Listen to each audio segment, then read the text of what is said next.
Salut et bienvenue dans cette vidéo. J'espère que vous allez bien, j'espère que votre journée se passe bien. Alors, si vous êtes nouveau ou bien si vous êtes nouvelle sur cette chaîne, bienvenue encore une fois de plus. Ou bien si vous êtes déjà abonné, merci également pour votre support.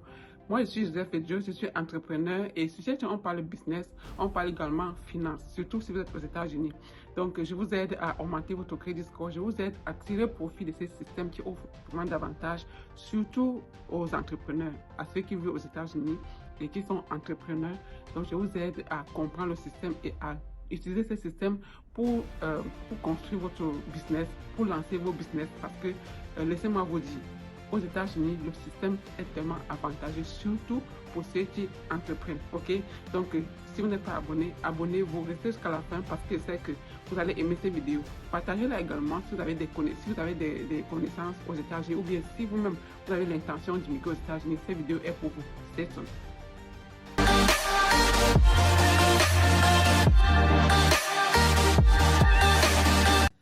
Alors, ce que vous devez savoir, c'est qu'aux États-Unis, votre crédit score vaut de l'or.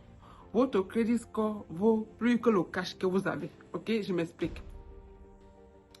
Aux États-Unis, vous pouvez lancer votre business avec l'argent des gens. Vous pouvez construire un business avec l'argent des autres.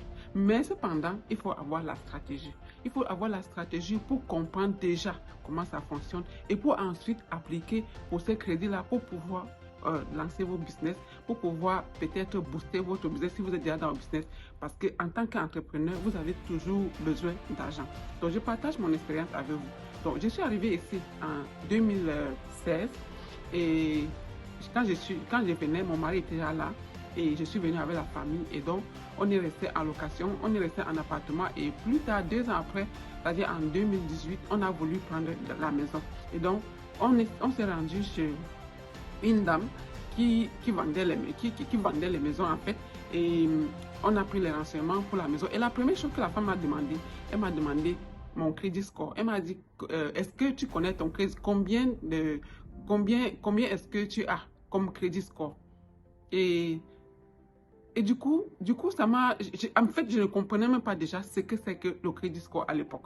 Et donc, je lui ai demandé que, mais qu'est-ce que tu appelles crédit score? Elle m'a dit, non, tu dois avoir le crédit score. C'est ça qui te permet d'acheter la maison. Même si tu as le cash, tu as besoin d'avoir le crédit score. J'étais totalement perdue. Et donc, du coup, ça a fait qu'on n'a pas pu acheter la maison à l'époque parce que je n'avais même pas de carte de crédit. Pour dire vrai, je n'avais pas de carte de crédit. Et donc, c'est comme ça que le projet des maisons a échoué. Donc, entre-temps, dans ma tête, je me disais que non, je ne veux pas le crédit. Si je veux faire quelque chose, je veux faire avec mon propre argent et tout, parce que je ne veux pas les crédits. C'était grave erreur.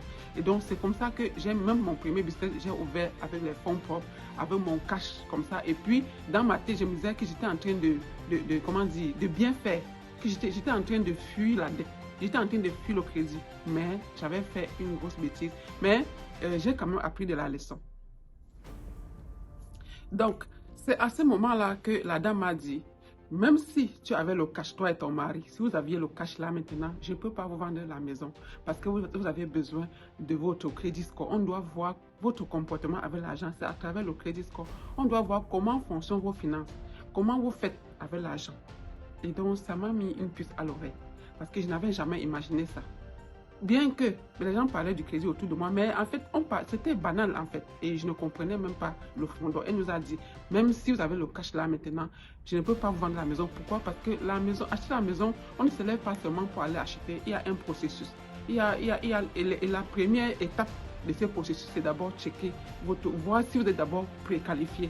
Si vous avez un bon crédit score qui vous permet de payer la maison. Mais bien que, même avec un bas de crédit, vous pouvez payer la maison.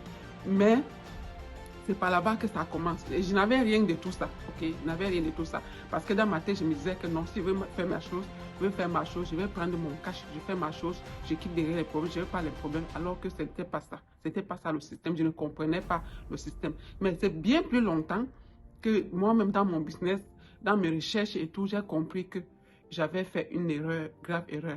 Et donc aujourd'hui, je vous dis que si vous avez même votre cash à la maison ou à la banque, et que vous voulez faire un projet, moi je vous conseille de prendre votre cash, de garder votre cash et aller prendre le crédit à la banque pour faire votre projet, pour réaliser votre projet et après rembourser. Parce que aujourd'hui, parce que selon mon expérience et ce que j'ai appris aussi de beaucoup de mentors, votre cash, en fait, si, je prends un exemple, si on met deux personnes et qu'on doit choisir peut-être pour donner une maison, ça c'est juste un exemple banal, une personne a le cash et une personne a un bas de crédit, on va préférer donner même la maison à la personne qui a le bas de crédit. Donc le bas de crédit vaut même mieux que votre cash que vous avez. Et c'est comme ça que j'ai compris que le crédit score, toute ta vie aux États-Unis, ça se repose sur ton crédit score. Toute ta finance, pour contrôler ta finance aux États-Unis, ça se repose sur ton crédit score. Et donc, ton cash que tu as là, ton crédit score, ça vaut plus de l'or que ta carte de crédit. Ta carte de crédit vaut de l'or plus que ton cash que tu as. Parce que l'avantage avec le crédit score, avec un bon crédit score, c'est que tu peux avoir l'argent à la banque, tu peux apply pour des cartes de crédit plusieurs fois à la banque. Dépendamment des stratégies, tu peux appeler plusieurs fois à l'année même et obtenir des crédits et obtenir de l'argent ou bien des loans pour pouvoir lancer ton business et pouvoir payer après. Parce qu'aux États-Unis, en fait, c'est un pays de dette. Et si tu ne comprends pas ce système-là, tu vas perdre. C'est comme si tu étais dans l'océan, mais tu ne peux pas boire de l'eau. C'est comme si tu as l'eau entre les mains, mais tu ne connais pas la valeur. Donc, c'est pour cela que je fais cette vidéo pour vous dire que comprenez, cherchez à vous éduquer par rapport au système. Éduquez-vous par rapport au système de crédit, au crédit financier des États-Unis, par rapport au crédit score, parce que c'est-à-dire que c'est une opportunité en or, mais que beaucoup de gens ne comprennent pas. Votre cash ne vaut rien devant un bon crédit score. Ah oui, ça c'est très important. Donc, si vous n'avez pas de carte de crédit ou bien si vous avez des cartes de crédit et que vous ne connaissez pas comment utiliser, vraiment, je vous conseille de chercher à vous éduquer pour comprendre davantage parce que ça va vous servir de beaucoup d'argent et de temps également, ok? Donc, voilà ce que j'avais à partager avec vous dans cette vidéo. Restez connectés et on se dit à très bientôt dans la nouvelle vidéo. Bye bye.